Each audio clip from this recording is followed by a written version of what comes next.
everyone, Mike in Detroit here, and something's on my mind. Today I want to talk about fluency as a musician and what that means and why I think a lot of people get themselves into trouble trying to struggle with.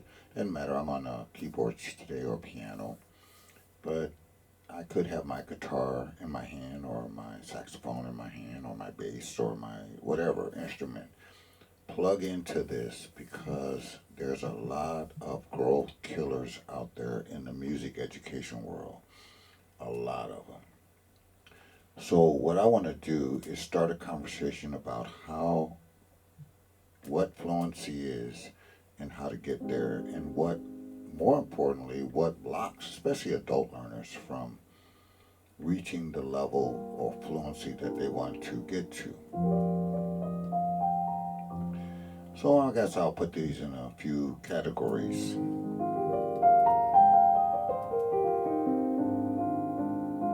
A lot of music education is built around this concept of grading. Grade, you're a beginner, you're intermediate. I do it too. I do it too. You're advanced.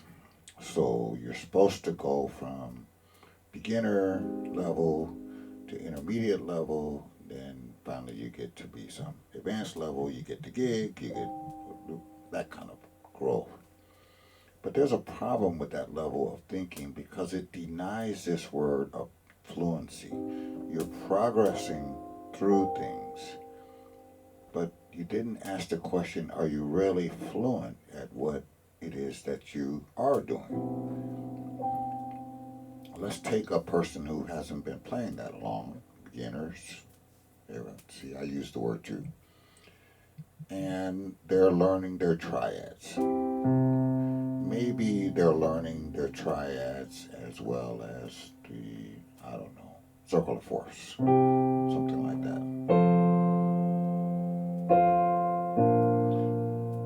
This is what they're learning. So they're learning root position triads. And they'll do that through the circle of fourths or chromatically.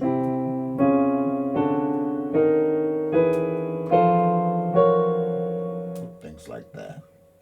And they'll say, teacher, teacher, teacher, I got it. This is boring to me.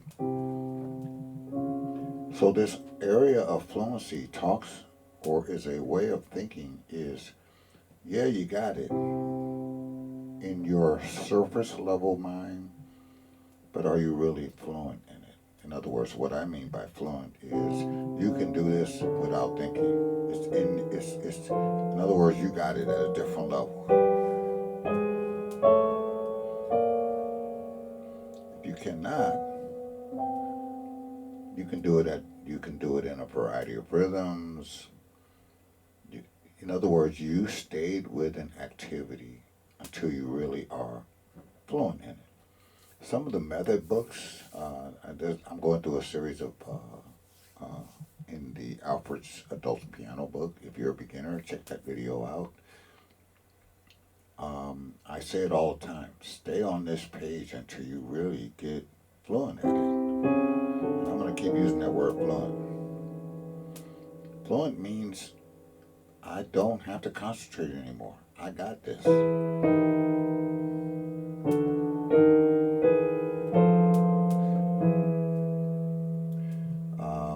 It has moved from my area of concentration to it's in my subconscious. I just name a chord, I got it. Now it doesn't have to be beginner. It doesn't even have to be piano. That's how you get fluent on anything.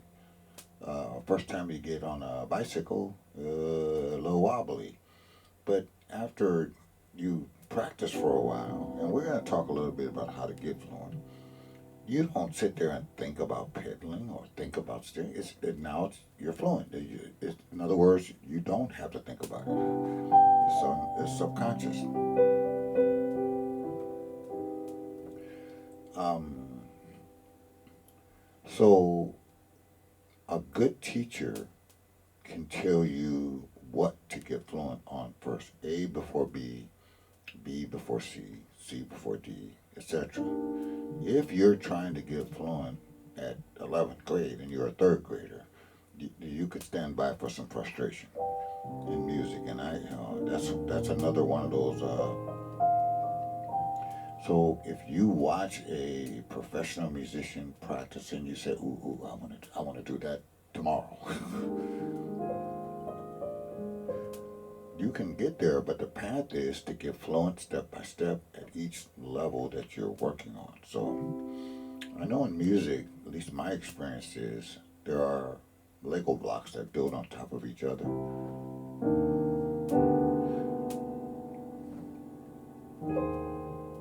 And without that firm foundation, or in sports we call it fundamentals, and music we call it foundational skills. And early on, there are a ton of them. You know, there are technical skills, there's muscle memory, there's your head's on there. But really, I'm talking about how you're thinking about your practice. Think of your practice, if you really want to get good, as more like training than practice, not a rehearsal. So I am doing a couple of kind of trainings, a couple kind of trainings. Well, maybe three. Let's throw three things out there for you to consider. One is called focus training. Let's go back to our example here. And by the way, this could be anything. I am focused my training time on root position triads in all keys. That's what my brain just focuses on. So I am going to grit my teeth, stick my tongue out the side of my mouth, and I'm going to get all of them. I don't care about rhythm. I'm going to make sure that if I focus, I can play all 12 root position triads. I did it chromatically. I could do the circle, etc. If I focus enough, I can do that without error. So that's the first step. Focused practice. Decide, and this is where a notebook will help you out, or a good teacher will help you out as well. If you're just randomly searching around and practicing this, that, hopscotching and making a little gumbo out of your practice, you're gonna fall into a pit somewhere. So today I'm focusing on, maybe for some of you intermediates, I'm focusing on 7, 9, 3, 5 voicings. Now I'm focusing that on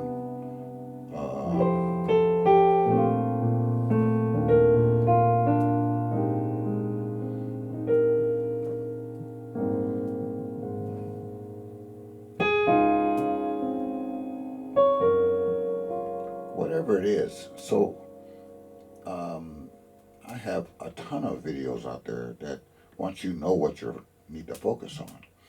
But what this video is about, I guess, is don't leave this area so fast of thinking you got it. So focus, practice means I got it. If I concentrate on it, I got it. Now the next step is repetition. This is where we lose some people. So you got it, but now you got to do it 100 times.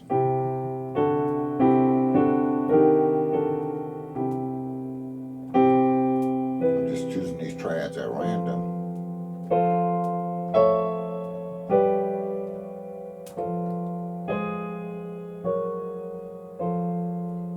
So now you got to do that repetition 50 times, 100 times. Well, how do you know when you're done? When you actually don't have to focus, when you don't have to, now it's in your subconscious mind. And this is what the method books will not tell you. They just say, you got it, go to page 6. You got that, go to page 7. But this repetition, this is how you ride a bike. You ride a bike long enough until you don't have to think about it. Now that takes some practice from time. Um, so first you start with focus, practice, then you add repetition. While you're doing repetition, you can hear and you're brutally honest with yourself. You say, "Whoa, I got that one, but I don't have that one. I had to focus a little bit." You keep working at it until you can ride that bicycle and eat ice cream at the same time. Now I'm just doing triads. You could be doing whatever. You can be doing scale.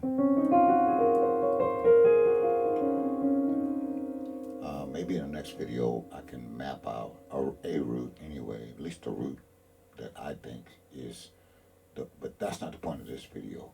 The point of this video is to, whatever route you take, stay with it and use this process to get this in your subconscious mind so you can almost do it and have a conversation at the same time.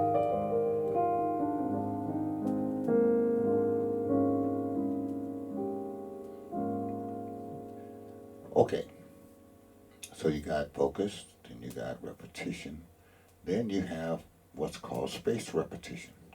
So you got it. You made a note in your musical journey notebook somewhere, or whatever, however you track your practice. Say, I got that. I can do that 100 times. I got it. Then you let some space go by. You let some time go by. You ever played a song, you haven't played in a while, and you say, hey, man, I used to know how to play that. So space repetition keeps that fresh in your mind.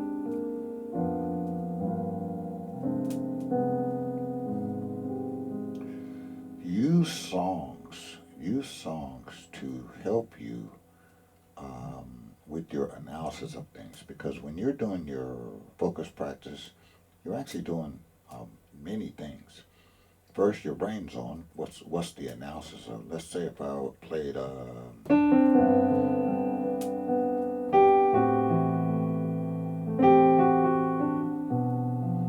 because of who you are. Well, my focus practice has to hit the right keys, right? But my brain is saying I'm in the key of G. That's a 1 chord. That's a 2 chord. That's a 3 chord. 1, 2, 3. That's the progression. To a 5 chord. Now let's see. Could I do that in another key? Can I do that in C?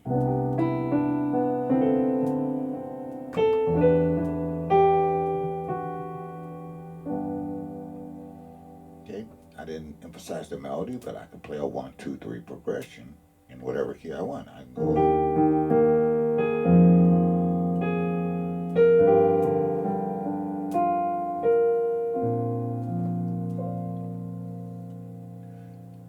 How do I get there?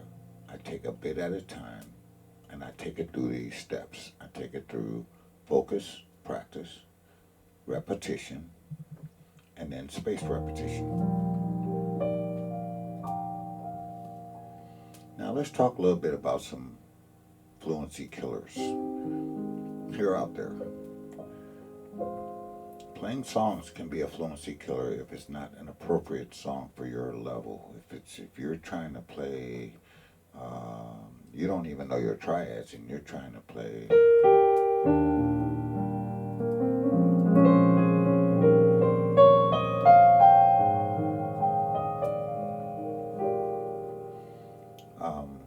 You can get yourself in trouble fluency wise. So you really want to get very good at basic stuff. And I don't even know, to tell you the truth, why people balk at basic stuff like triads. I love the sound of a triad. In other words, do you know your root position triads? Do you know your inversions? Again, I'll think of a map that you can take your skills up to. Do you know, can you play on all 12 keys? Those kinds of things. Why? Because you just want to play that song and you want to impress your friends, and nothing wrong with that, Just make sure that's a song that's appropriate, that's a reward of the work you've done, not not the object of it. Make sure you put it in the comment section. I'm sure I'm missing something that helps. We can help each other become more fluent and waste less time. So watch out for things like pride. See me, look at what I can do.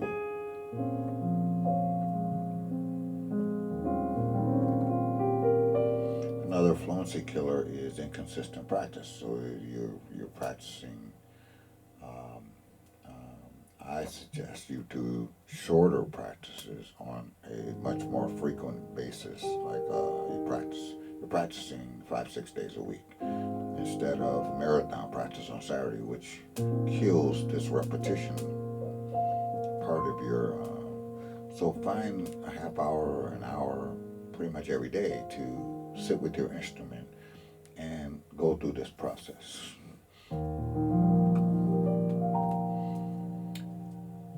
So it gets into your subconscious mind. So I don't care how beginner or intermediate or even how advanced you are practicing for the rest of your life. Even advanced players have to practice. They are honest about their strengths and weaknesses, and they go to work in their practice session to clean up some of these. So you say, well, I'm pretty good at E flat, but I'm not too good at E. I'm not good at them.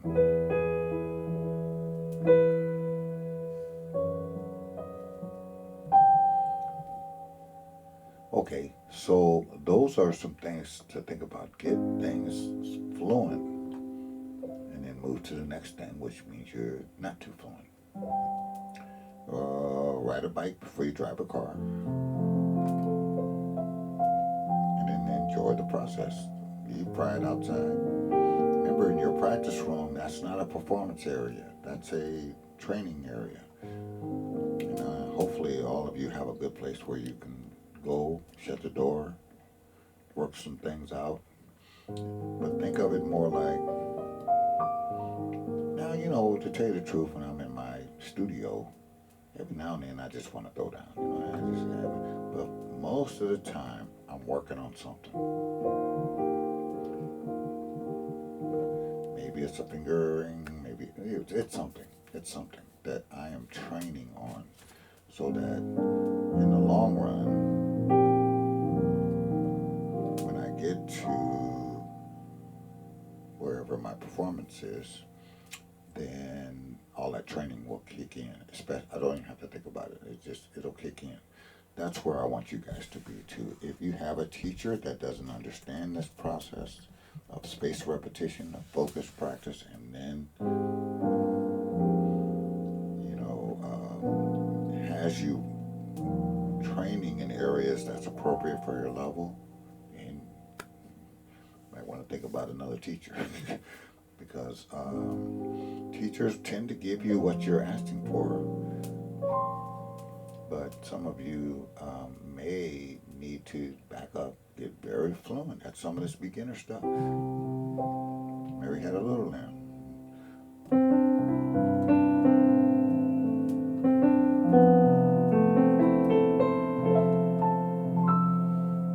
Drop it in the comments and let me know your thoughts on musical fluency, and we'll talk to you guys on the next video. Talk soon. Take care. Bye bye.